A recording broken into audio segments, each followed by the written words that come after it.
Hello and welcome to episode 100 of the Thinking LSAT podcast in Zurich, Switzerland. I'm Nathan Fox, and with me in Vienna, Virginia, Ben Olson. Ben, how's it going? It's going good. It's raining here, but other than that, it's a good day. It's also raining emails, right? Because the results from June 2017 came out yesterday. Yeah. Yeah, quite a full Any inbox. surprising results from your students? Yeah, there were, most people actually were kind of within, the typical range, a couple points. One student had a score that was a lot lower than expected. So of course my advice was to take it again and then try to figure out what happened.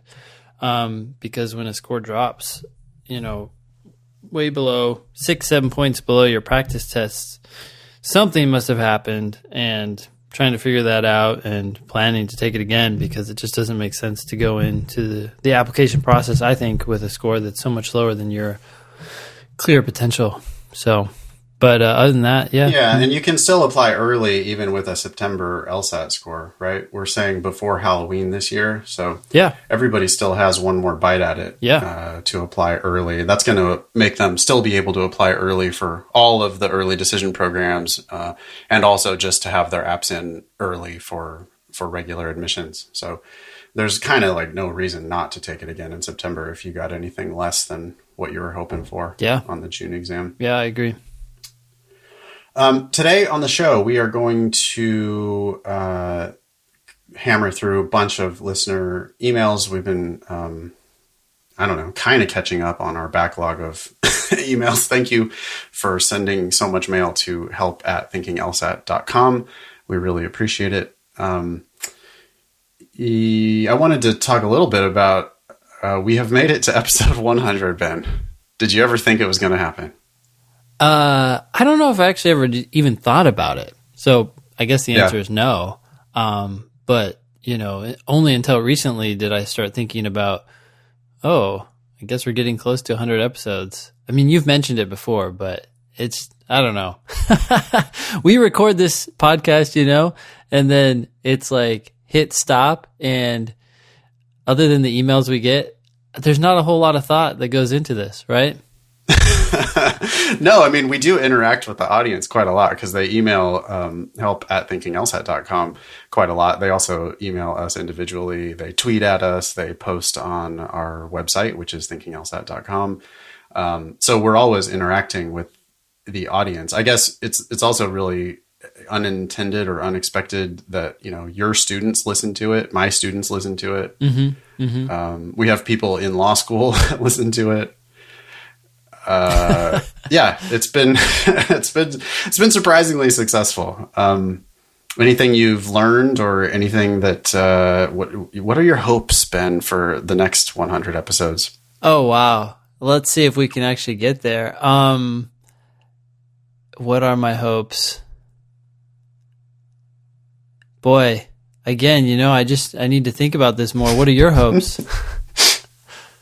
I don't know. I just hope it keeps going. I mean, I hope the audience continues to grow. It really is. I love teaching LSAT, right? I just love it. Mm-hmm. I feel like I was kind of born, ridiculous as it sounds, it feels like I was kind of born to do it. And I really enjoy thinking about it and talking about it. And it is, as much as I love just being an LSAT teacher and tutor and writer and all that stuff, I think the podcast is the most satisfying of anything that I do professionally. I think, it's been, as far as like the interaction with the audience is just amazing. It makes people happy. We get all these emails of people saying, hey, you made me laugh at work while I was supposed to be doing this boring report. And instead I'm listening to the podcast, or I'm listening to the podcast at the same time. Or we get people that say, hey, I improved my score by 15 points. And basically all I did was listen to all the back catalog of the Thinking LSAT. And I don't know. It's just awful satisfying. Like you say, it doesn't cost us a whole hell of a lot to do it, right? We pay an editor, we pay some hosting fees. So, there is a bit of a cost to it, but it reaches, pretty far and wide. we hear from people all over the world and all sorts of different people, younger people, older people. And I don't know, it's awesome that we're able to reach so many people who are seemingly, maybe they're just kissing our ass, but they're so appreciative of the show. Yeah, no, it's very nice feedback. It's like you said, when someone does really well after listening to a ton of episodes and never contacting us, it's sort of strange to be like, oh, I helped you and I had no idea you existed, but I'm glad that I did, and that we were able to give you some tips to do well on the test, and that you took those tips and put them into action. That's pretty cool. Yeah, there must be all kinds of people out there lurking. I mean, for every person that emails us, I'm sure there's 100 who don't email us, which is probably kind of a good thing, because otherwise we would never be able to respond to everything. I think so far, though, we have responded to every email that anyone ever sent us. If you think that's not the case, please email us again and tell us, because we're sorry about that. We do try to respond to everybody. Even if it doesn't make it onto the show, we definitely respond. I guess unless it's too batshit crazy, in which case we might both just decide to ignore it. Has that ever happened? I don't think it's happened that I can remember. Well, I'm reserving the right. Yeah. Reserving if you're the right crazy, to do that. Sorry. We might not engage. Yeah.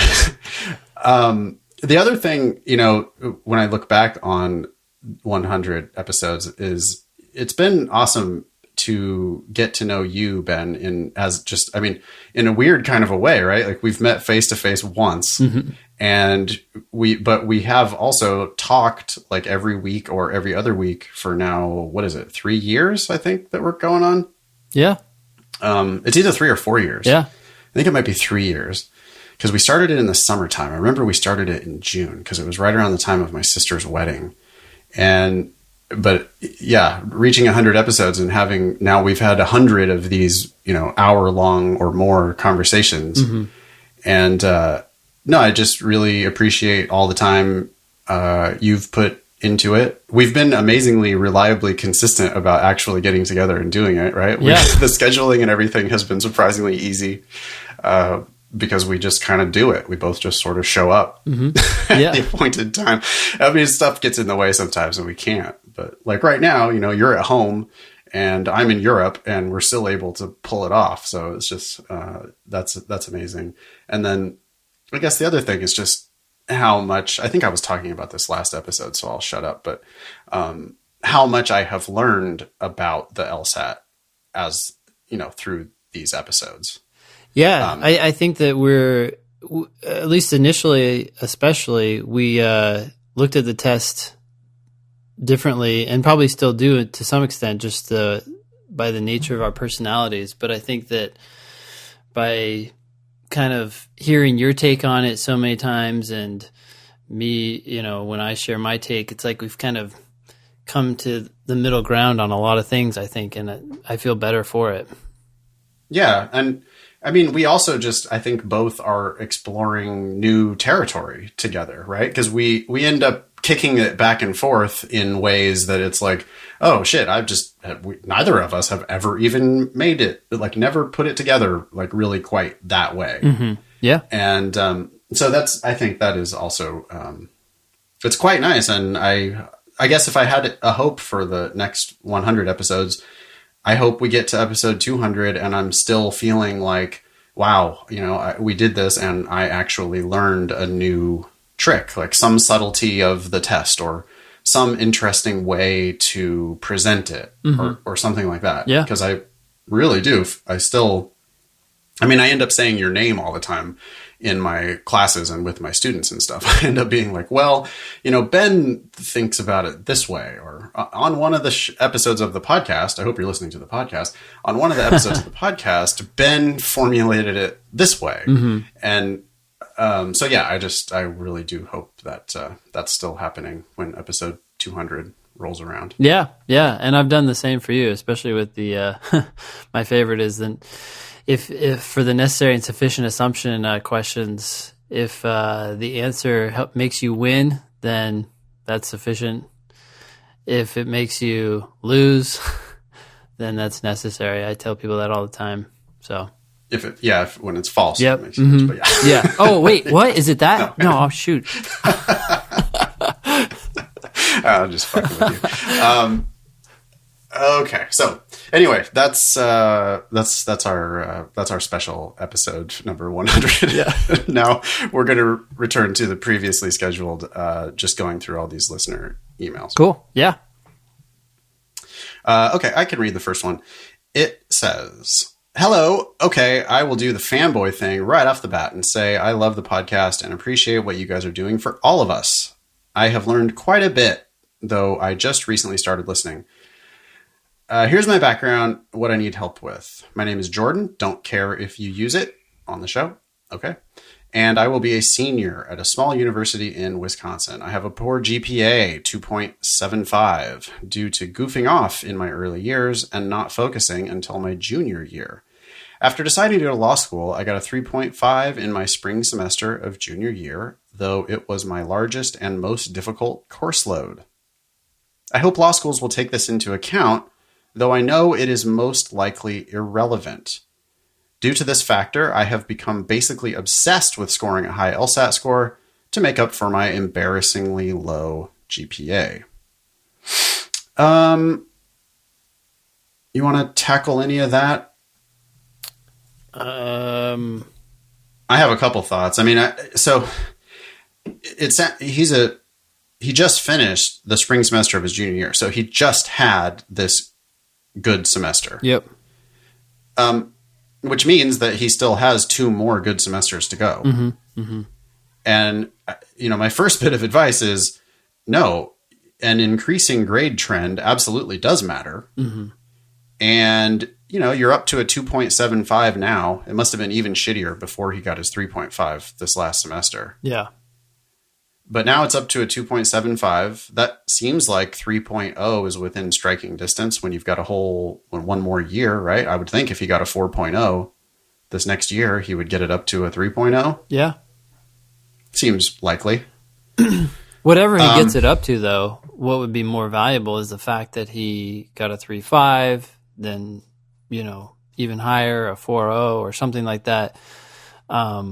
He doesn't want this to turn into a one-hit wonder right semester. Yeah, right. But if he can go even higher, then, that's what they're going to be most concerned about, because that's who you are when you go into law school. Right. Yeah, right. Increasing grade trend is one of the really common reasons to write an addendum for your application. And you want to show evidence. And the best evidence you could possibly show would be a 4.0 during your senior year. Now, I get it that a 4.0 is sometimes, unreasonably difficult. But I think you want to get a 3.5 or a 3.75. And really bring that home. Not only will it help your overall GPA, but it'll also allow you to write that addendum to point the admissions folks to your increasing grade trend. Yeah. That said, you need an LSAT score. Everybody needs the best LSAT score they can get, and especially you do. So let's go on. It says, having no guidance by counselors or professors, I began trying to teach myself the LSAT. I know now that my strategy is not conventional nor recommended, yet I believe I have been relatively successful with it. All right, let's hear it. Mm-hmm. I began with a baseline score of 150 in October of 2016. That's not a bad baseline score, by the way. 150 indicates that Jordan has a decent amount of horsepower here, right? And some potential for the test. Yeah. Yeah. After that, I sporadically took prep tests out of the LSAT Super Prep 2 until classes ended in the spring. I rarely looked at the explanations of why my answers were wrong, rather just looked at the questions to figure them out myself. Okay. I guess we call this an autodidact, but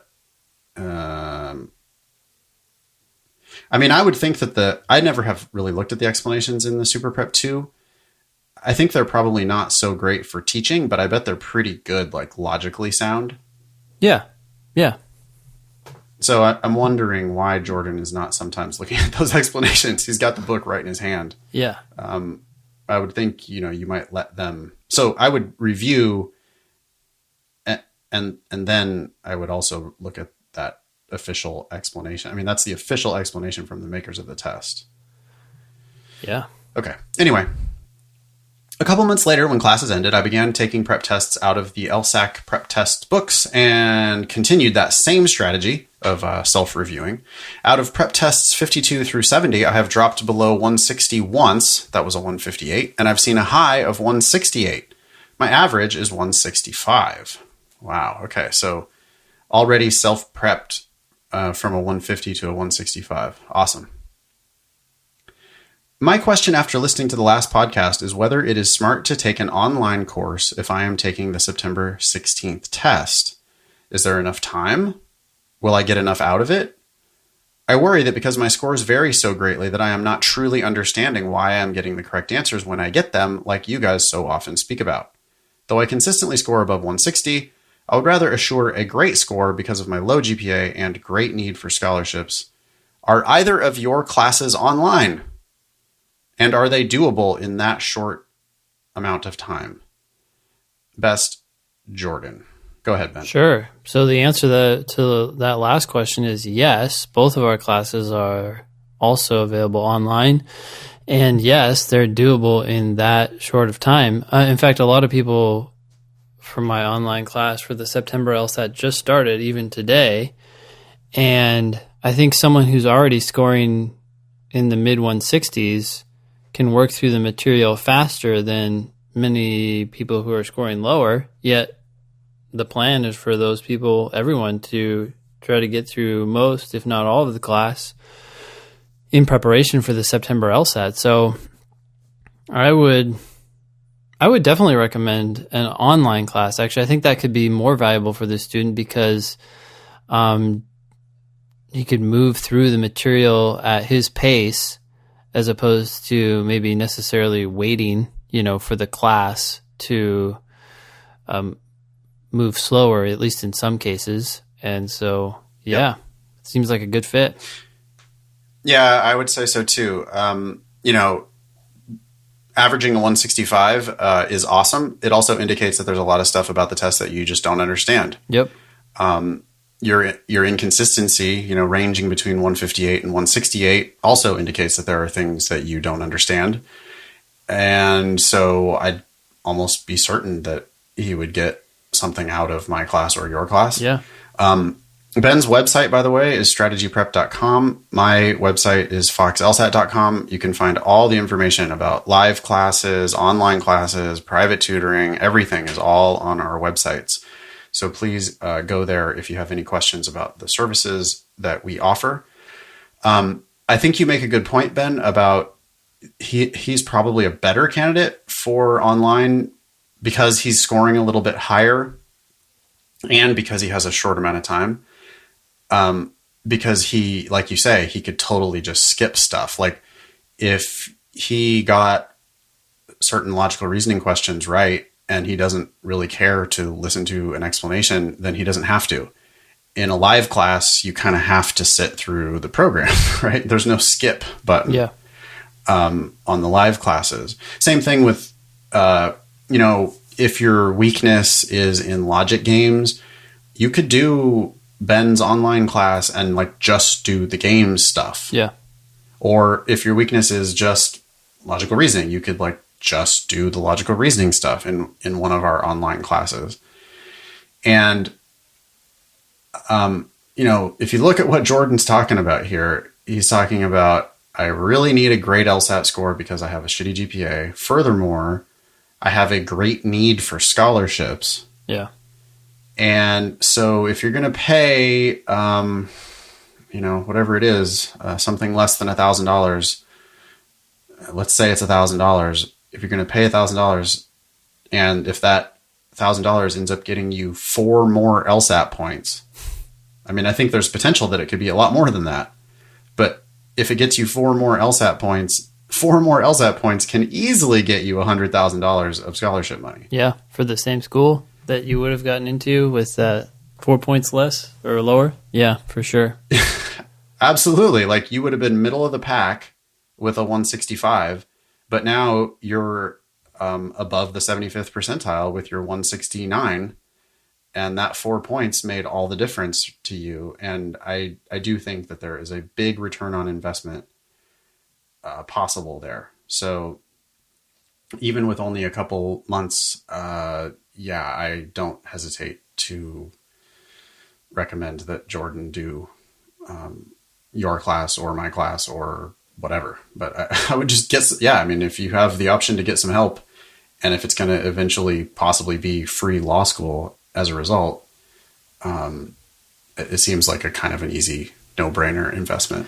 Yeah, one last thing I would say is that when people are scoring in this range and they take my online class, I'll tell them to focus on the things that they're struggling with most. This is what you were just saying. Yep. But also I'll tell them, hey, look, there's probably some things that you're not like fully grasping or implementing even in the sections that you're doing well.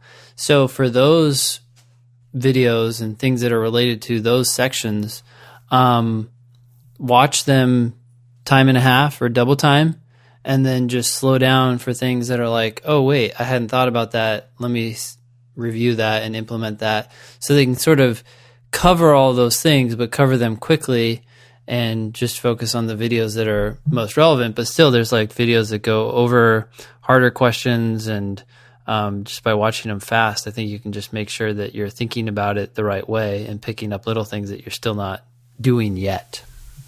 Yeah, makes sense. I guess the final thing I would say is that even if you don't all the way finish my class or your class, I don't know that there's such a thing as like really 100% fully ever finishing LSAT prep anyway. Yeah. Oh, I agree. Right. Yeah. So if, my class is like covers 26 full LSAT tests. And if you don't make it through every single one of those, it's not the end of the world. I mean, you can still get a lot out of it, even if you only did half of it. Like my class is a big resource, and Ben's class is a big resource. And so I don't think you need to think about, I can't get anything out of it if I don't complete every single question. I mean, I just don't, that's not really how this works at all. So no, I agree 100%. And although I sound like a total LSAT dweeb, a class is neither necessary nor sufficient, right? Like completing the class is not going to be sufficient to like guarantee your success. At the same time, completing the class is not necessary for your success. It's really like getting in, getting the most out of it that you can, focusing on your weaknesses and improving from there, and that's the best use of your time. Yeah, it's not necessary because some people just score 170s like right off the bat without any prep at all. Yep. And it's not sufficient because some people are never going to score above 140 no matter what they do. Sorry. Yeah. But just because it's not necessary and not sufficient, that doesn't mean it can't nonetheless strengthen your LSAT argument. I'm stretching. No, I like it. We got the necessary assumption question in there, sufficient assumption question in there, and the strengthen right in the middle. And that's where the class fits. Yeah, exactly. Okay. Anything else for Jordan? Nope. All right. Why don't you go ahead and read the next one? Sure. Hi, Nathan and Ben. Just started listening to the show, so I'm not sure if this question has been answered before. I'm just going to shoot anyway. Okay. I've been seriously studying since about March, and I have not made much improvement. My scores have been stuck in the 165 to 169 range for 3 months. I can hear other listeners already going, who cares? Yeah, the tiny violin. Wow. That's a great thing to be whining about. Good problem to have. Yeah, okay. Good problem. This wouldn't be a problem if my scores were trending upwards, more consistent 168, 169, for example, but they oscillate unpredictably within that range. I guess it's not a very big range, so. No, that's like a super narrow range. I mean, that's almost the narrowest range I've ever heard anyone report. Yeah. So oscillating unpredictably between 165 and 169, I mean, what is that? Like 5 questions? Yeah. 6 questions, maybe? That's actually very, very consistent results. Yep. I would call you a 167 plus or minus 2. And that's that's a really narrow range. So your scores are very consistent. Yeah. Between 165 and 169.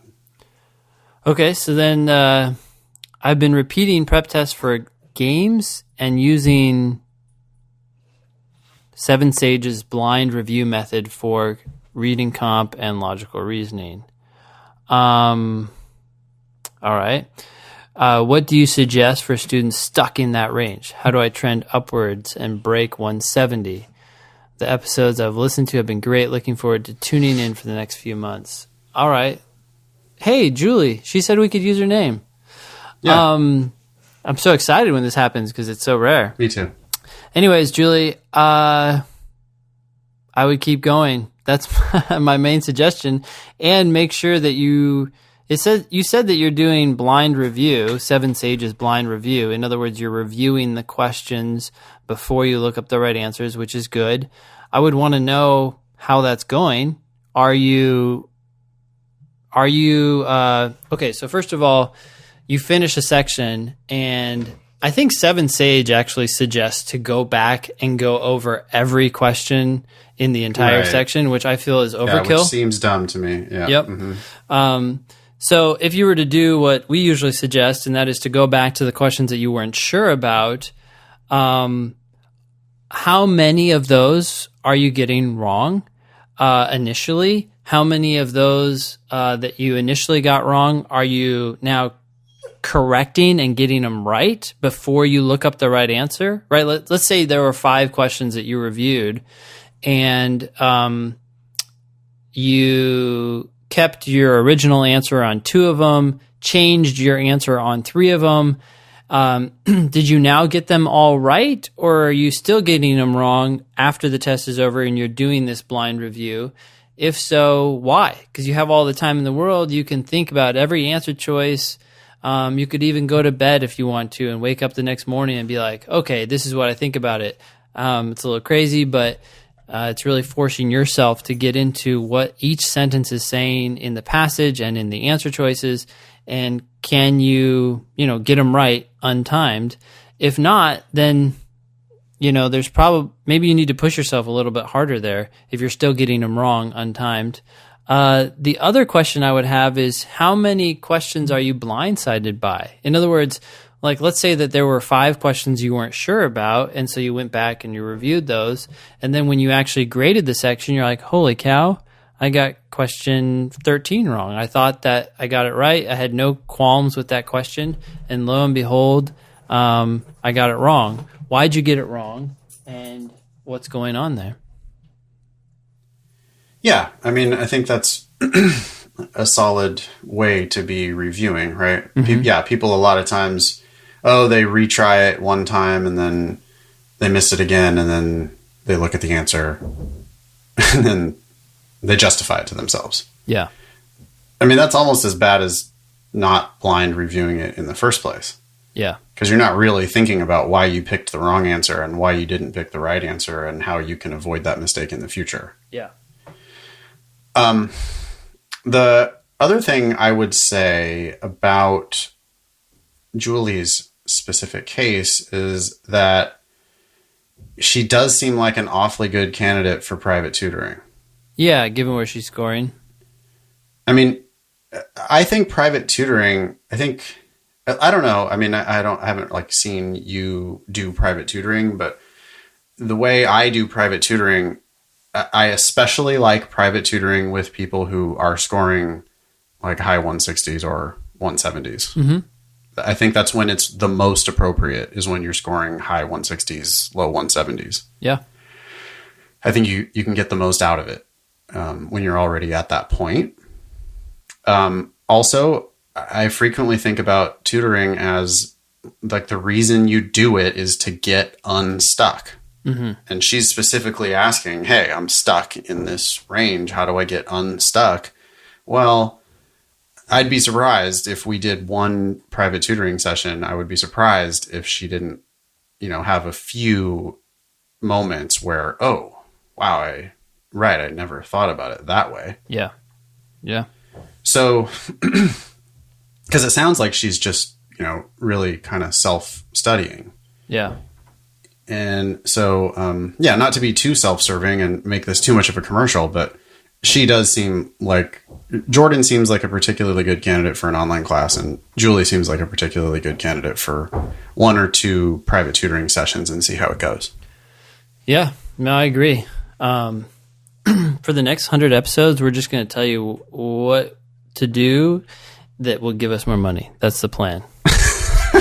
Yeah, we're just going to give you a link directly. We didn't do that enough before, so now we're just every email will be twisted into some. Yeah, well, I mean, it is funny though, right? Because we still get the Jordan's email going like, "Are either of your classes online?" It's like, fuck! Oh my god, what are we doing? All right, yeah, we are in business, guys, and we would love to do business with you. Yep. So anyway, okay. Next email. Hey, can we hold on 1 second? Sorry, I'll be right back. Yeah. Sure, no problem. Oh, sorry about that. No worries. The dog got out, and she's like 110 pounds, so she just makes noise everywhere she goes. She just bumps into things, and it's impossible not to hear her. So, how long have you had a dog? 6 months. Okay. How's that going so far? Well, I don't take a lot of responsibility for the dog, so it's not that bad. When anything happens, I just say, "Hey, someone do this thing. Go do." I think we talked about this before, maybe right around the time when you first got the dog. You still do not sound like you're a big convert to the dog ownership life. And no. Part of the problem is the intelligence level of dogs is lower than ours. But my dog's so smart, man. Wait, you don't have a dog, do you? Fuck no, I don't have a dog. I don't want a dog. No way I have a dog. I mean, I like other people's dogs sometimes. There are people's dogs that I do really enjoy, but I do not want that thing. No, I do not want a dog. Not at all. Yeah. So anyway, when it's just really, yeah, I'm just whatever. I'm just putting up with it. So. Awesome. Okay. Dude, I'm glancing right now at the games from Prep Test 81. Yeah. Dude, they're so easy. Oh. They're so easy. They're so easy and they're so predictable. Wow.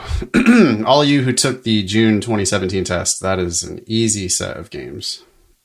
So lucky you. Yeah. Yeah. I mean, I only looked at them for a couple minutes, but God damn it. They look very with all the noise about, ooh boy, they're coming with all these new curveballs these days. Not on that one. They didn't. On that one, it was just straight up fastball from 2005. Just the same shit over and over. That's interesting. Yeah. I wonder how they decide that. I don't know what they're doing. I don't even know how closely they're really even thinking about it. But they make some of the tests, the games are much more, well, they're just different, right? Not that they're really that hard, but some of the tests just have these oh, wow, they actually came up with something new. And then some of the tests are oh, well, we just repeated the exact same shit we've been doing for the last 20 years. And if you've done all the tests, boy, if you had done all of the tests, prep test, 50 and beyond or 40 and beyond, if you had done all the games, yeah, then prep test 81 was going to be super easy. Or at least the games. I don't know about the rest of it, but the games for sure were easy. I wonder if the small team that works on these games is hey, did we come up with an unusual game this round? And they're yeah, but it failed the experimental testing process. Shoot, well, we got to get one in there now for the June test. What do we got? We don't got anything, boss. And so then they just put in, another standard test. And they're oh, well, it's all we got. Go. Publish.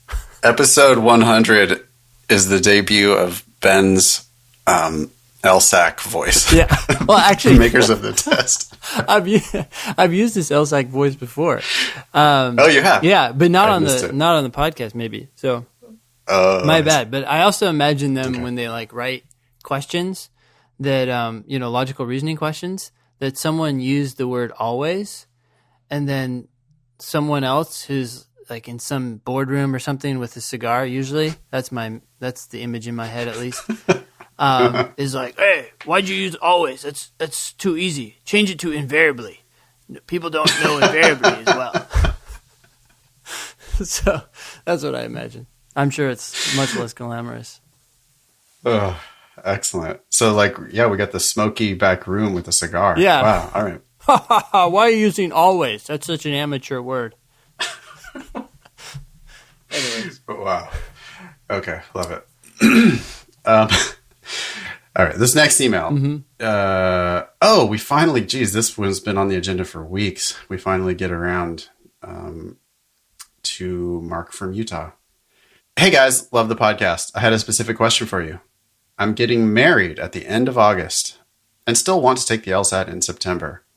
I took the LSAT in June and haven't gotten my score back yet. Well, now he has, but he hasn't sent us an update. Thanks a lot, Mark. Yeah, really. Should we read this email? Let's see if he says anything interesting. However, I only studied for a few weeks prior to the June test and raised my average from 155 to around 164. I'm motivated currently to continue on my improvements on the test, but is it smart to do the September test when I'm going to be extremely busy for the last few weeks of August? Should I plan for the December 2017 test instead? Any advice would help. Best, Mark from Utah.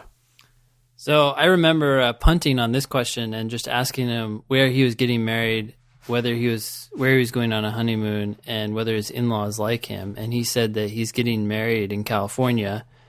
His honeymoon is to be decided. And at least according to Mark, his in-laws like him. So, and then you asked him, why are you getting married? Yes, that was my question. Yep. And he says, I finally found a girl who claims to find me attractive. Can't pass this up. It may never happen again. Ha ha. Yeah, that's nice. Well, congratulations, Mark, on the upcoming wedding. I say, take it in September. Yeah. As long as you're feeling good before you go into your marriage ceremony, honeymoon, yada, yada. I don't see why a couple weeks later things would be any different, and you could just continue to study for those last 2 weeks. That's plenty of time to, quote, get back into things, not that you really even need to. So as long as you do your preparation now and start getting ready and make the most progress you can make, I don't see why he can't do well in September. Yeah, I think people overestimate how much time per day is really required.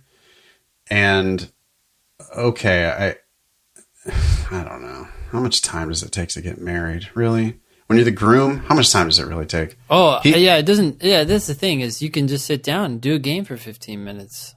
And that's going to push your progress along, even though it didn't take you that much time. I mean, you have time to eat breakfast, right? You have time to shake people's hands. Yeah. You can do a game. Yeah. I mean, while she's telling you, all the options for like the different colors of the flowers and the different, menu options that you might be able to have, which is not your decision anyway. You just have to listen to her give you all the options. Yeah. You could maybe just be like secretly doing some logical reasoning over on the side. I don't know how easy it would be to do it secretly, but yeah, I agree. This is where you can start to learn, Mark, the subtle art of delegation, but at the same time seem interested in the outcome. Right? Like, yes. I think what you decide would make the most sense. I really trust your opinion on this one. I am concerned about the color, but I also trust you a lot, which is why we're getting married. I agree with you that this is an important and difficult challenge. Yeah. And I would love to help. but I just have to defer to your judgment again on this one because you're so good at it. I don't know. No, he's already prepared for the test once. He already raised his average from 155 to 164. He's in a good spot. I don't know what he got on June. Doesn't really matter. If he's not happy with it or if he thinks he can do better, I would just go ahead and sign up for September. And yeah, okay, you're not going to get that much done in the last few weeks of August, but you don't need to do that much. I think you don't need to do 30 hours a week. Yeah. You can totally get, and that's like flies in the face of a lot of, if you like look on top law schools forums or, whatever, if you're in a test master's class or something, they say, they give you this just mountain of homework, and it's like, it's overwhelming to a lot of students to do all this work. Yeah. Okay, great. Do all the work is awesome, but it's certainly not necessary. Yeah. And I think if you just chip away at it, you do one section a day or even less. Yeah. I mean, just a logic game here, a couple logical reasoning questions there. I would think you could at least stay sharp and probably keep making forward progress. So yeah, I have a hard time seeing why he wouldn't just go ahead and sign up, especially because it's a retake. If this was his first prep, I would maybe have different advice, but on a retake, I think it makes a lot more sense. Even then, I'd probably say, hey, look, sign up so you have the option, and then withdraw if you're not ready. Yeah, or if you're just not feeling it, if the wedding doesn't go as planned, or If she you're in doesn't show trouble up for to the whatever wedding. stupid things you did. Ooh, yeah, if you're devastated and heartbroken. Yeah. No, I mean, that is a valid play to register, give yourself the option, and then just withdraw at the last minute if you're not really fully prepped. Yep. I think go for it. Yeah. Thanks, Mark. Please do send us an update on your June test, and we'll take it from there. Cool. Go ahead. Hello, friends. Wow. Katie, I hope she doesn't mind us using her email, considers us friends. I had a question I wanted to ask you about some quirky things that are happening in my practice tests. Oh, here we go. Okay. From my last practice test, I had -4 LR, -4 RC, and -9. I can't remember exactly, but it was bad on logic games. That's okay. That's precise enough. Basically having skipped the last 2 games. Wow, -9 for skipping the last 2 games is pretty good. The weird thing about this is just that all 4 LR questions that I missed were from the first section and none from the second section. Okay, stop right there. That is not weird. That's not hugely different. We get this question all the time, right? Someone gets -8 or -9 in one LR and they get -3 in the other LR. They've only taken one LSAT. I'm not saying this is true for Katie, but they've taken only one LSAT and they're like, wow, was the first section so much harder than the second section? Or was I just not getting into the test yet? As you often say, they're just reading way too much into nothing. Yeah, it's small samples. I mean, she goes on to say this is a really consistent phenomenon for me where I miss more questions in the first section than in the second. Yeah. But we don't know how many prep tests that was. And if it were 5 prep tests, I would be really unimpressed with the data, right? I would just say, oh, that happened 5 times. So what? It's not hard to flip heads 5 times in a row. Yeah, I mean, if it were really -4 and then -0 on like 10 tests, then even then I'd still be like, okay, I guess maybe you're trying to be maybe Miss Perfect in the first section, and that's forcing you to either go too slow or go too fast or something in an effort to do everything perfectly, and then by the time you get to the second section, you're more relaxed and therefore do it at the right pace. Like, that's the only thing I can think of if it's that consistent. Yeah. We also get it in the opposite direction, right? I mean, people think that they do better on the first section and worse on the second section. I think everybody's reading too much into too small of samples. Yeah.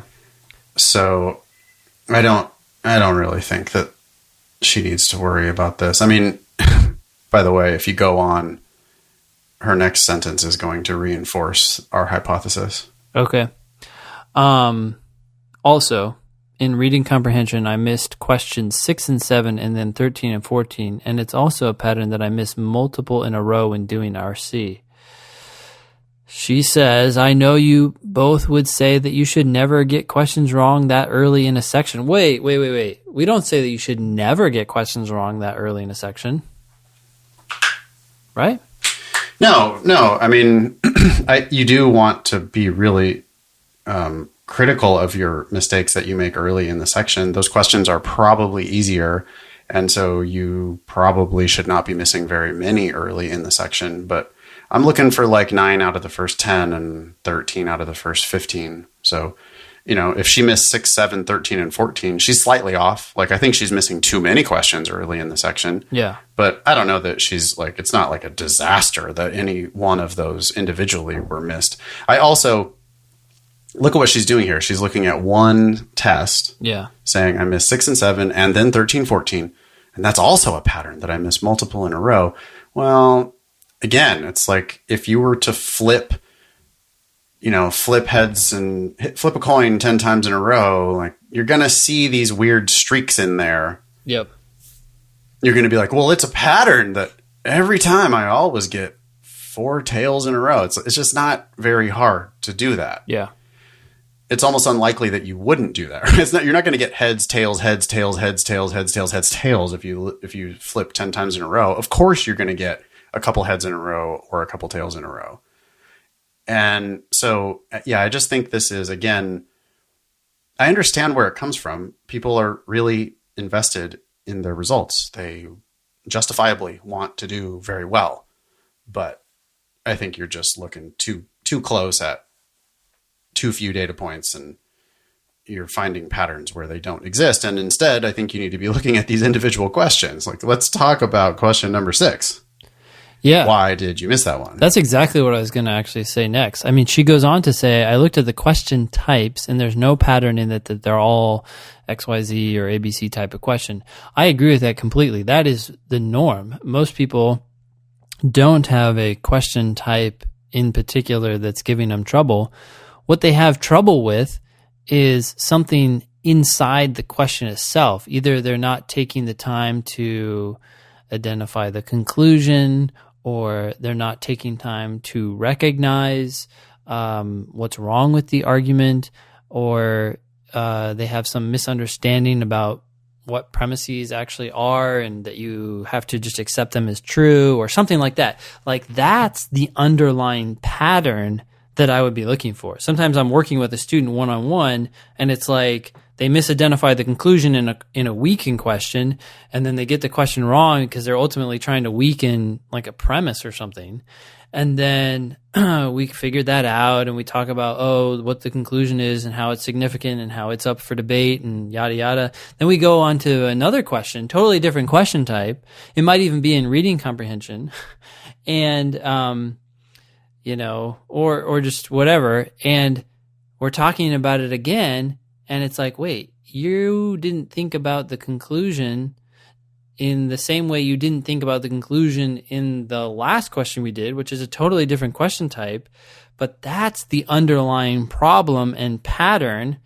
And so when you're looking to the number you got wrong in a section, when you're looking to where you got them wrong, and when you're looking to the question type, you're almost always looking at the wrong thing, or you're searching for a pattern in the wrong place. Because even if there is a pattern there, it doesn't really matter. What matters is the substance and the content of the question and how you're going about evaluating that question. Yeah, absolutely. I mean, I guess it goes double for reading comprehension, because those question types anyway are almost all must be trues. So if you miss 2 in a row on reading comp, it's probably there must be trues anyway. 90% of the questions on reading comp must be trues. But people love looking for patterns, and they love thinking like, I'm going to try to analyze why I suck at this particular type of question. I think you should maybe actually just focus more on each individual mistake. Because you can learn, like you're just exactly what you said, Ben. If you misidentified the conclusion on a weekend question, well, your problem then is misidentifying the conclusion. It's not with weekend questions. And if you can recognize that you misidentified the conclusion on this argument, then that's going to help you on all the other types of questions, not just the weekend questions. Yeah. So dig into your mistakes. And I think people should maybe worry a little bit less about all this pattern analysis and just look at individual errors and try to sort them out. Yeah. She goes on, as for logic games, I just need to do some more work! Exclamation point. Couldn't disagree with that. I've recently bought Nathan's Logic Games playbook, and I wanted to say that I'm really enjoying it. I actually learned so much from it, and I like to see things where our approach was the same and when you do things in ways that I hadn't thought of before. Some other books are so formulaic in their approach that I think they often miss better ways of doing things. In my opinion, Nathan's book and the Manhattan Prep books are both better than the oh so revered Logic Games Bible from PowerScore. Well, there you go. Did you just write that in, Nathan? I see you editing here a little bit, so... I did. That is 100% fiction. No, she did really say that. Yeah. So she goes on, so thanks for your book and your podcast, and I hope to be emailing you back sometime soon saying I'm doing much better at logic games and all around! Exclamation point. Thanks, and please don't be mean to me on the podcast. Oops, you probably should have said that at the beginning. Sorry. I don't think we were mean. Are we ever mean? I don't think we're mean. No, we're just conveying the truth, and that's the nicest thing anyone can do, right? Yeah, I don't know if we're ever mean. It's just because we're trying to get a point across, and I think we do it from a place of love. Although I really don't want to be. I don't ever want to be mean. I don't know. Sometimes as a teacher, you want to try to drive a point home, I guess. Yeah, I think it's all about like need to be mean. Your mentality when you're trying to drive that point home, right? Are you doing it for yourself, or are you doing it just to help them out? Yeah. Which I don't know. I would like to think I'm not doing it for myself. I'm successful if my students are successful, right? So I'm really, if I'm doing it, I think it's because I want them to understand and to learn. I mean, I think you agree with me. All this shit is easy to me. And the reason why I like LSAT teaching so much is that I get to just explain a bunch of stuff that I understand forward and backward. Yeah. So yeah, but I know, especially in the classroom, I know that sometimes in the classroom I'm a bit of a dick, but I don't try to be. It's just, I can't help it. It's just who you are, Nathan. Just accept it. I'm just a dick. Hey, do you ever watch Shark Tank? I'm familiar with it. Yes. Have you seen it before? Yeah, I've seen little bits of it. It's a little cheesy, but I like a year. Well, no, about 6 months ago, I just got in this Shark Tank kick, and I just watched a bunch of shows once after another. And the guy in the middle, his name is Kevin, I think. Sometimes they call him Mr. Wonderful, which is interesting, but he's kind of the same way. Like, he's pretty direct with people. Like, this business idea sucks and is horrible. Uh-huh. And everybody else, they kind of they like to say things like, well, I can see that you have a lot of passion for this and you're really trying to do it, but it's just not right for me. And, that's just their mojo, I guess. And it's nice. And I tend to fall into that category a lot too, but, he does, give them good advice a lot of times, I think. Like, just stop doing this. You're wasting your time. And it's kind of like the thoughts that we all have, but you don't want to crush someone's dream because they've just been investing so much of their life into whatever it is they're trying to create. I think that's the feedback sandwich, right? Like, if you're going to give somebody some negative or constructive criticism, that you're supposed to wrap it in a layer of bullshit, basically, where you tell them, oh, but this was really good. Mm-hmm. Now this you could work on. Oh, but this other thing was really good. Yeah, I don't, I guess maybe I could do that, but especially I'm the same way as an editor. Like if you ask me to read your personal statement, which I really hope you do, I will only ever give you the constructive feedback. I'm not going to blow smoke up your ass and tell you that things are good. If I don't mention it, then you can just go ahead and assume it's fine. But the things that are going to jump out to me are all the things that could be improved. And you asked me for your help, and I'm trying to be efficient in delivering that help. So when I give you edits, it's going to basically be, hey, here are all of the things that I would fix. Yeah. And if you can't stomach that, then you probably don't want me to read your personal statement, because I'm not going to just like lie to you about all the things that are good, or I'm not going to like go looking for reasons to give you compliments. We're trying to make this thing better. So I don't need to tell you all the things that are good. That said, if you get a compliment from me, it means that it was like noticeably good. Yeah. I like really liked it. It's really good. And it actually means something. If I say something like, oh yeah, I loved this part, that means I loved that part. It doesn't mean I'm looking for some like excuse to give you a compliment. I don't know. Again, I'm a dick and I probably should do the whole feedback sandwich, but I don't. Okay. Next email. Hey guys, love the show because you two are awesome. I'm starting to near where I want to be for the next test, which unfortunately is over 2 months away. Do you have any thoughts on maintaining test readiness? Do one's skills diminish if not practiced regularly? If so, what do you recommend for, at the very least, maintaining my level of performance this far out? Many thanks, Peter. Okay, so Peter is in an unusual position of being completely and totally ready 2 months before the test. I always feel like people get to the point where they want to get, and then they say, oh, now I'm going to shoot for a few more points. So it seems like a never-ending process. But, wow, that's great. I don't think it's that hard to maintain test readiness. You just have to take 35-minute sections every now and then. Most people would want to take them every day, but Peter, if you're really where you want to be, then I don't think you need to do it that often. Just do it when you have time, maybe every other day or every 2 or 3 days.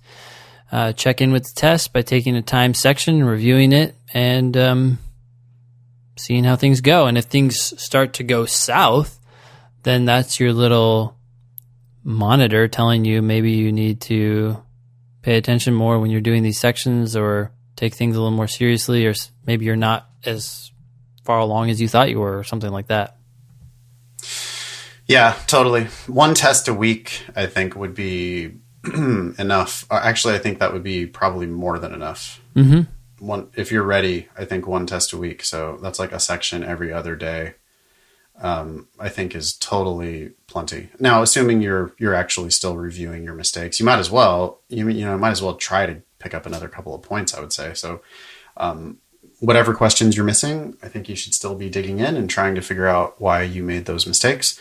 But to maintain, this is true for all the people that are retaking. Like if you were happy with your practice test scores going into the test, but now you have to wait 3 more months before the next test, and you want to maintain, I think, one test a week, or even really almost like one test every other week would be, I think, plenty to keep sharp.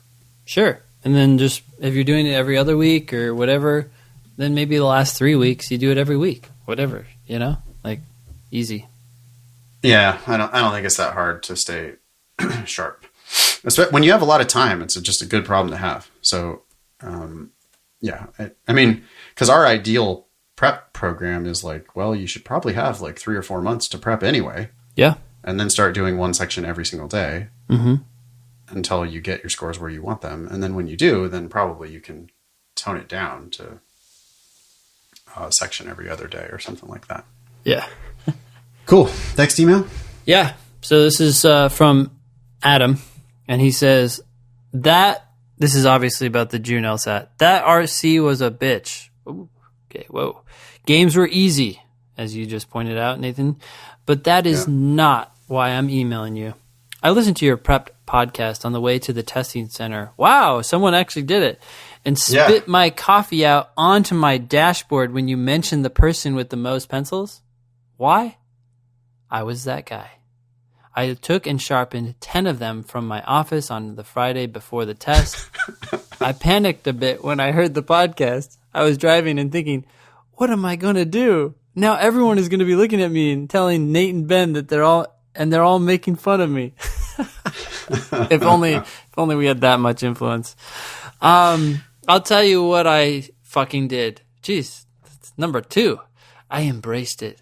Thank you for all of the laughs and help with my prep. Hopefully I don't have to retake, but you guys definitely took the edge off and made it fun. Sincerely, Adam, the guy with the pencils. Dude, that is the best response. Own it. If you're going to take that many pencils, and actually 10 is not that bad. If you're going to take pencils and just take a ton of them and make everybody feel stupid for not being prepared as you are. 10 pencils is at least 7 more than can even reasonably be justified. There is no reason to bring more than 3 pencils. You bring the 10 pencils to be a good Samaritan for the poor soul who's panicking in the corner and like, oh, I didn't know I had to bring pencils. Here, have a few. That's true. That's true. That's actually that is very nice. So yeah. And no, I do like the adjustment there to just like get a laugh out of it and go, oh, yep, I'm that guy. But he recognized it. And yeah, maybe that like deflated the anxiety bubble a little bit.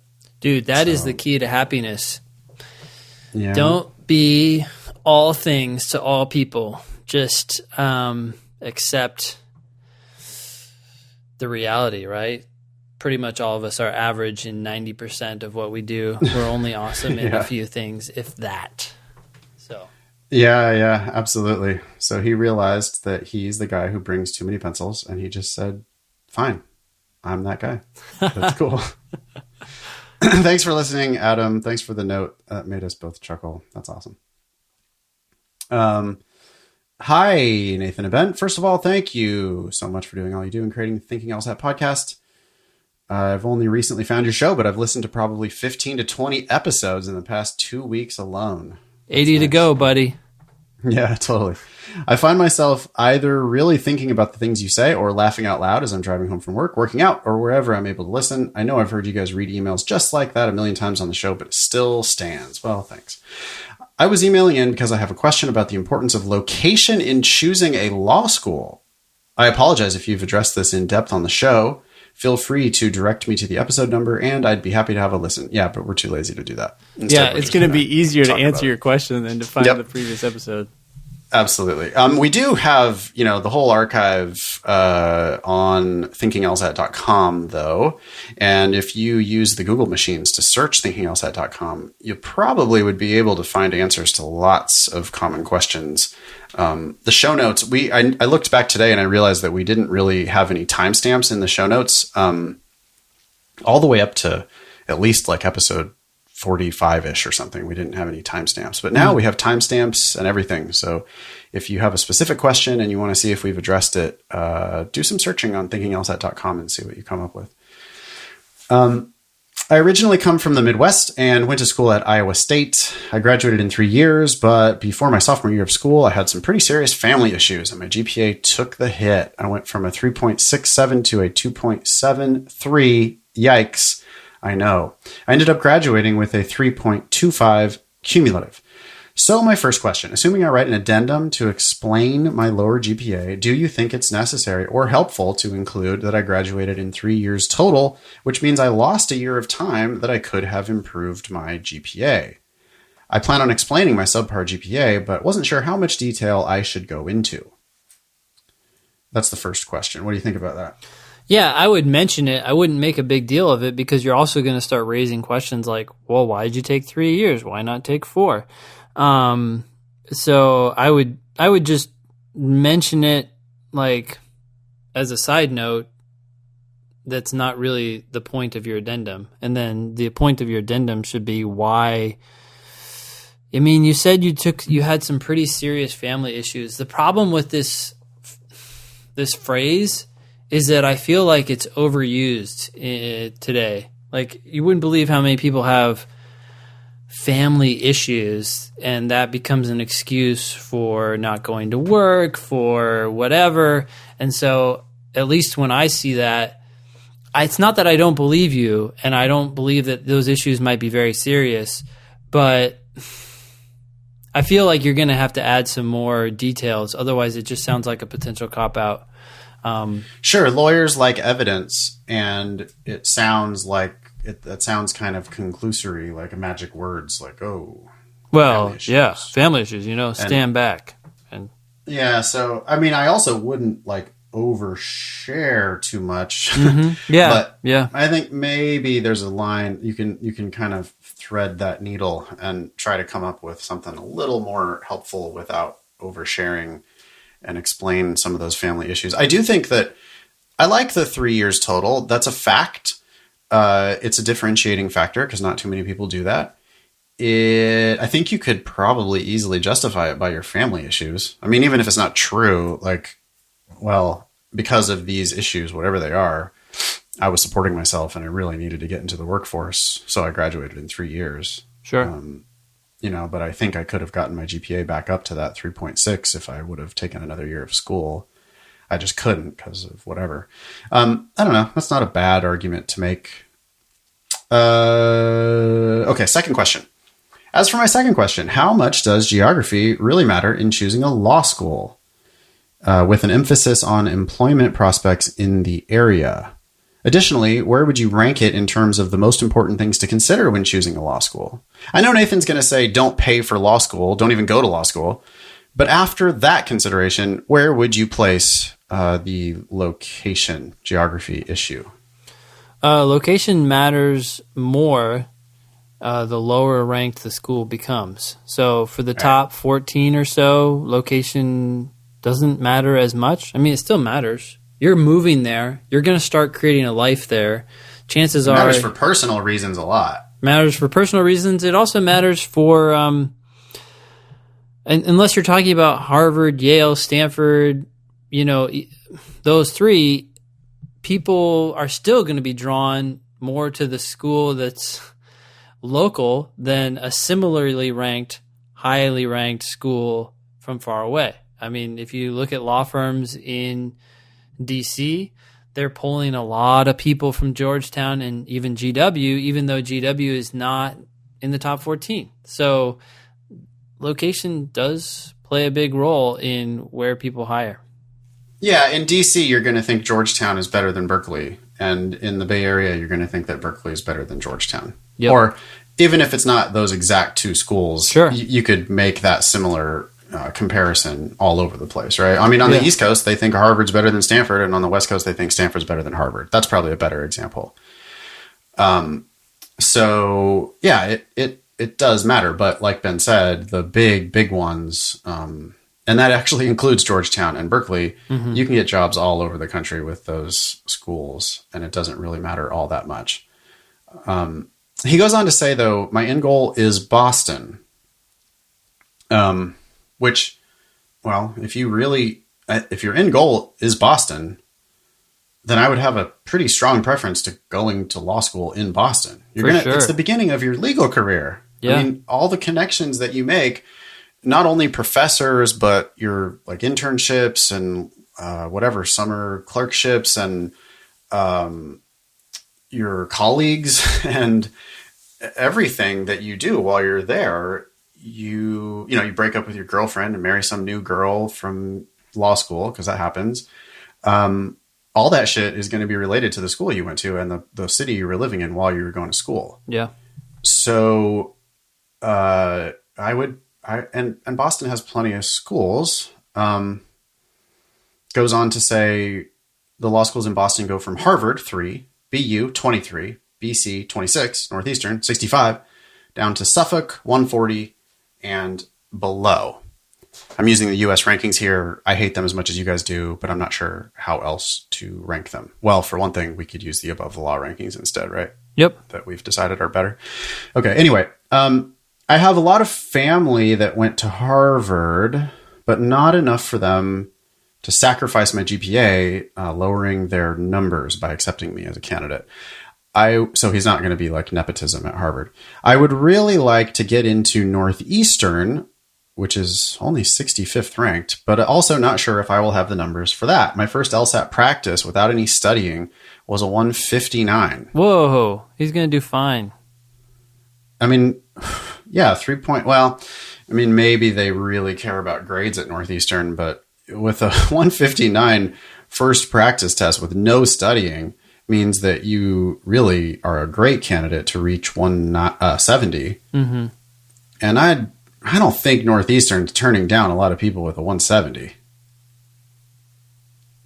I'd be surprised. I don't know. No. Well, plus his GPA has an explanation, so I think they're going to look at. Well, they're really going to believe his explanation of his GPA too when he shows up with his 170. Yep.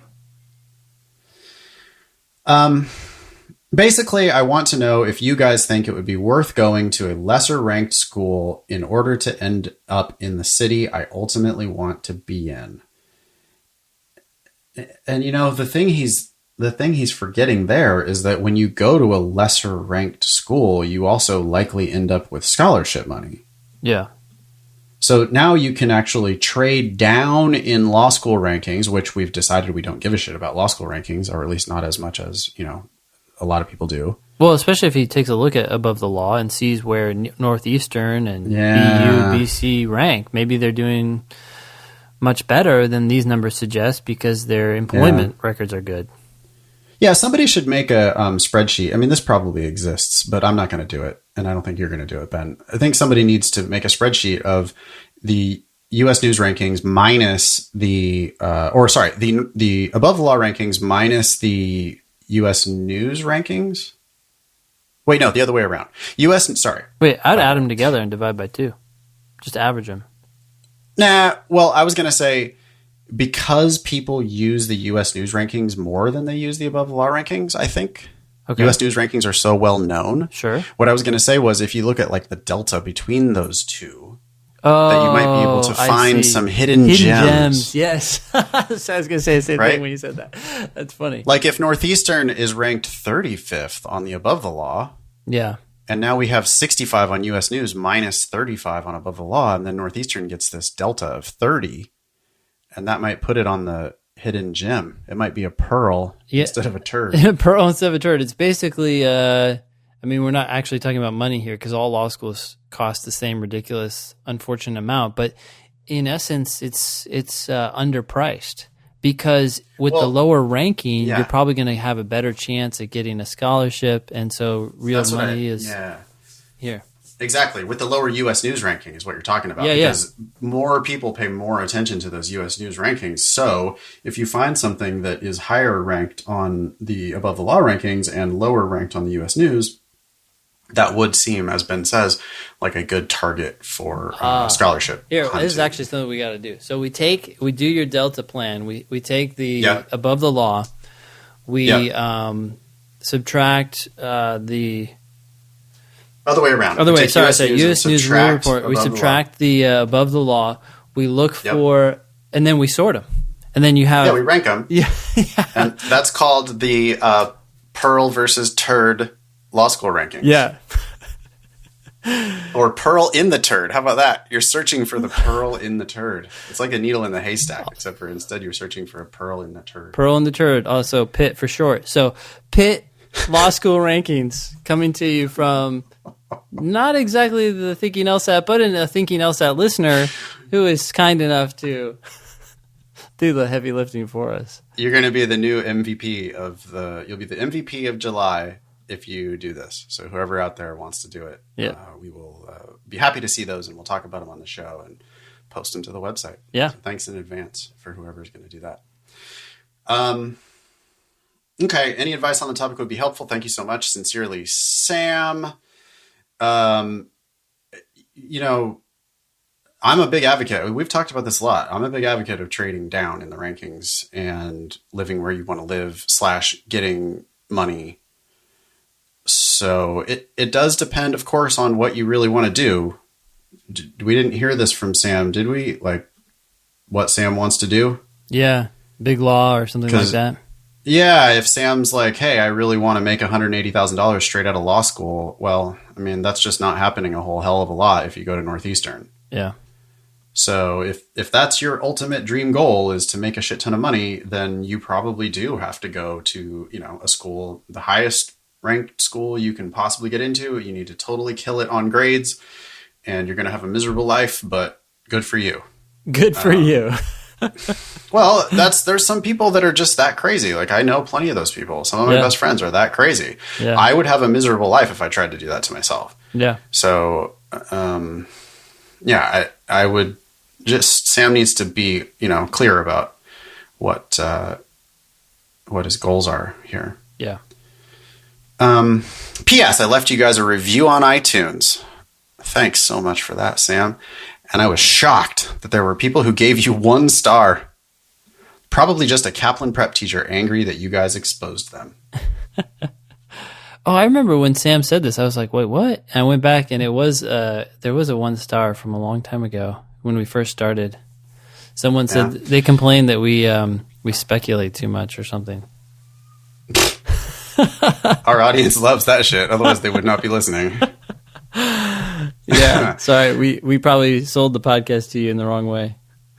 Yeah. No, that's fine. I mean, haters gonna hate. So you could give us 1 star review. No problem. I'm just happy you're talking about us. Yeah. But yeah, that is one thing that listeners can really do to help us out, right? Yeah. Go to iTunes, hit the 5 stars. If you write something, even better. Of course, tell a friend. If you've got an email list of your pre-law society that you subscribe to, I know a lot of those email lists, they'll kind of send announcements out to the whole list without really looking at them that much. Yeah. And if you wanted to just write a nice little a couple sentences about the podcast and put a link, and if you can get that distributed out to your campus distribution list, that would be awesome, because that would really help us to spread the word. And in addition, you could also do all the social media shit that I don't really understand. So yeah, if you want to put it on the Snapchats and the Instagrams and all that shit, that would be good too. Yeah. Got time for one more? Yeah, let's do it. Okay. Hi, Nathan. I started listening to the podcast a few weeks ago. The advice in regards to the LSAT and law school application process has been very helpful. I have a question about the contents of my LOR, letters of recommendation. Yeah, and I've read through this and thought about it a little bit. This one, I don't know why it was mailed to me, because he starts talking about if you talk about it on the podcast. So that's why I put it on the agenda. He's not actually talking about letter of recommendation. He's actually talking about his personal statement. So that's what he means here when he says LO. He meant personal statement. Okay. So he has a question about the contents of his personal statement. Got it. I was involved in a terrible near-death accident 3 years ago on my way home from work. Wow. After I flatlined a few times. Whoa. Should be I. Oh, yeah. After I wasn't ready for flatlining, so I just I couldn't even process that. After I flatlined a few times in the ER, the trauma surgeon saved my life by using a machine that is intended for heart transplants. It was literally a last-ditch experiment. It saved my life. Well, no, it wasn't. It wasn't literally a last-ditch experiment. It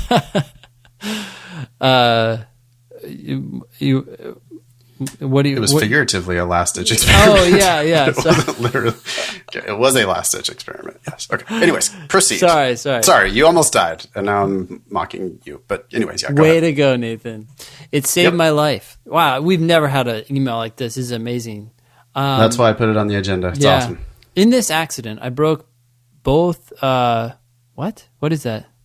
Clavicles. Clavicles? I don't even know what. Yeah, that's like right on your like below your neck, right in the front there. Those two bones that stick out at the top of your. I'm feeling them right now. Above your pecs. Above those your are your clavicles. Yeah. Okay. Wait. So then they connect into your that curvy one that goes onto your shoulder. They connect into your like breastbone in the middle, right at the top of your ribs. But I think the clavicles are just like those two bones that stick out up at the top of your chest, like below your neck. I think. Okay, cool. Sounds shitty, is what it sounds like. Yeah, that does not sound good. I'd prefer not to break both of my clavicles, yeah. Both orbitals, my nose, all of my ribs. Holy cow! Yeah. How many ribs do we have? Yeah. Oh, I don't know. Like a lot. That 24 or sucks. something? Yeah. Okay, definitely an even number, I think. Both lungs collapsed. Jeez Louise. This almost seems made up. My kidneys failed, so I was on dialysis for 2 months. My left hip was completely shattered. Jeez. The bone fragments tore through my intestines. Some of my intestines were removed. What we should have. You're really going to say intestines? Wait, what? What do you say?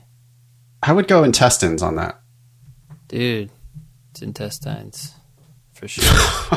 Okay. No, you're right. All right. I think you're right. Yeah, you're right. I guess I've been saying it wrong my whole life. I bet you're saying it like I bet I say it like that? Great Britain in med school, I bet they say intestines. Hey, I'm very smart. I'm from Britain. That's not a British. That is not even close to a British accent, I don't think. All right, I gotta keep my focus on the LSAT. Yeah. Okay, my intestines. Yeah, I think that's actually what I say. I don't know why I said intestines. I'm just reading. Okay, so you threw me off. The one thing I was thinking here, by the way, is we should have had like a disclaimer before reading this. You know, some of this content may be disturbing to some listeners. It is pretty horrifying. Yeah, this is intense. If you're driving your car right now, yeah, don't think about think about driving a little safer, because this is the type of shit that's going to happen if you don't. Slow down and let that jerk in. Even though zipper merging is more effective. Some of my Wait, what? Yeah, totally. We've talked about zipper merging. Yeah, right? I think so.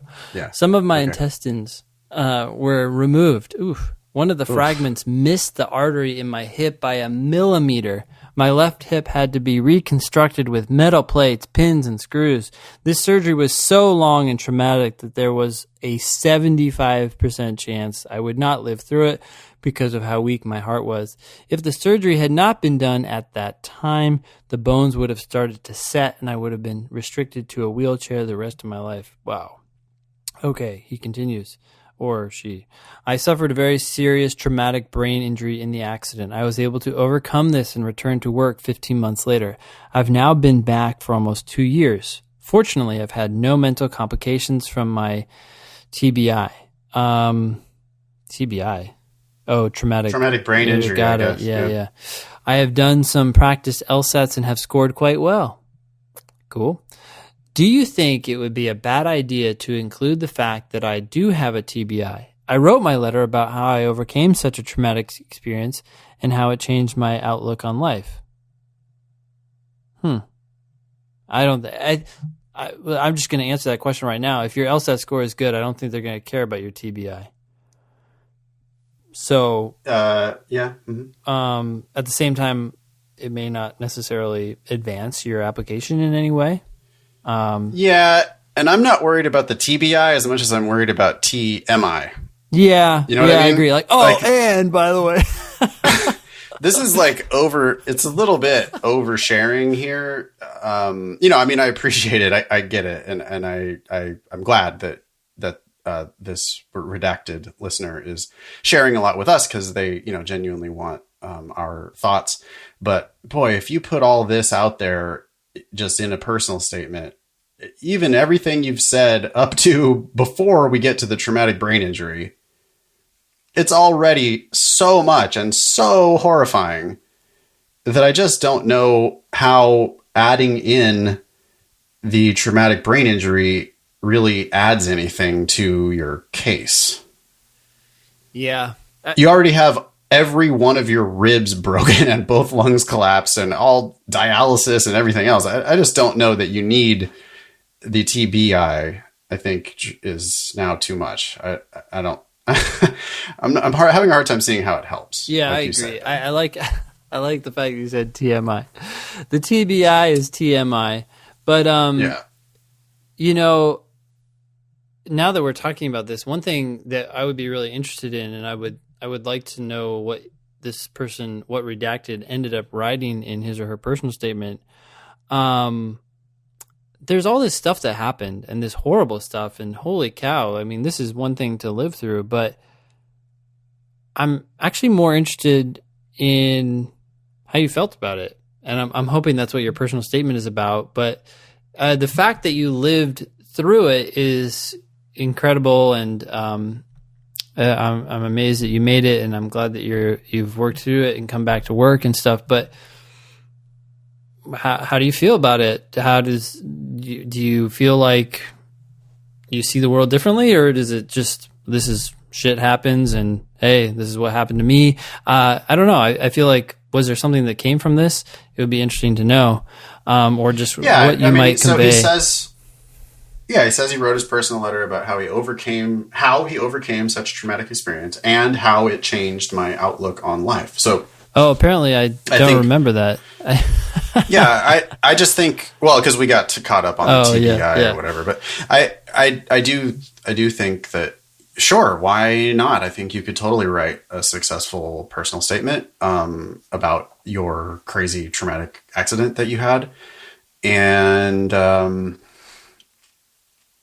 would just maybe not include so much of the horrifying details. And one thing to remember is that you're supposed to be putting your best foot forward. Everyone else is talking themselves up. And if you just go on and on and on about all the shit that broke down in this accident, none of that is helping your case, really. I mean, you can only use that as a setup for, and here's where I went with it, and here's what I'm doing now. Yeah. And you have to make yourself look like you're going to be a kick-ass lawyer, because if this didn't make you into a kick-ass lawyer, then they don't give a shit. They're not letting you in because of sympathy for your crazy accident you had. Yeah. So, you do have to sell it in the end of, and this is important because otherwise you're just oversharing horrifying details and not really helping yourself at all. Yeah. Okay. Redacted goes on. Before you say it, I am set on going to law school. My father was a lawyer, so I understand how much work goes into school and the profession. I want to accomplish more with my life. I can always come back to my current job. I want to give this a shot. As I have learned, it can all be over today. Money is not everything in life. Thanks in advance. Yeah. Wow. Okay. Well, I don't have anything else to say to that. Yeah, I think it sounds fine. I would be careful about oversharing on too many of the crazy details. I just can't imagine that you need to talk about the traumatic brain injury. I can just, even if it, not everybody is going to react negatively to that, but why would you take the chance that someone's going to go, wait a minute, traumatic brain injury? If you were a borderline case anyway, as far as your numbers are concerned. Yeah. If they're not thrilled about your LSAT. Yeah. And now you're telling them that, well, I have a traumatic brain injury. Yeah. Then they're going to be like, ooh, I'm sorry, but I'm a little worried that you're not going to be able to cut it in law school. Yeah. I mean, maybe they can't actually do that for ADA reasons, but they'd never say that they'd do that. Exactly. Right. They'll just do it. Just not admit. Yeah. So, that's great that you have some perspective about life, and I'm sure it was a powerful, moving experience. And I think you can write a personal statement that will make that sing. Great. Well, I'm sorry I gotta hop off here pretty soon, but I just would want to give one last pitch for the pit rankings, which are the pearls in a turd rankings that hopefully someone will come up with. You just take the U.S. News and World Report rankings, you subtract them from the above the law rankings, and then you sort them from highest to lowest, right? To see which ones have the biggest disparity, and thus the hidden gems or hidden pearls. And then ideally you format it onto a web page so that we don't have to do that part. Yeah. And then we could just link to it. Yeah. Instead of posting it on our own website. So you'll actually get credit for it. Yeah. Cool. Okay. Excellent. Hopefully we'll be able to report back on that sometime soon.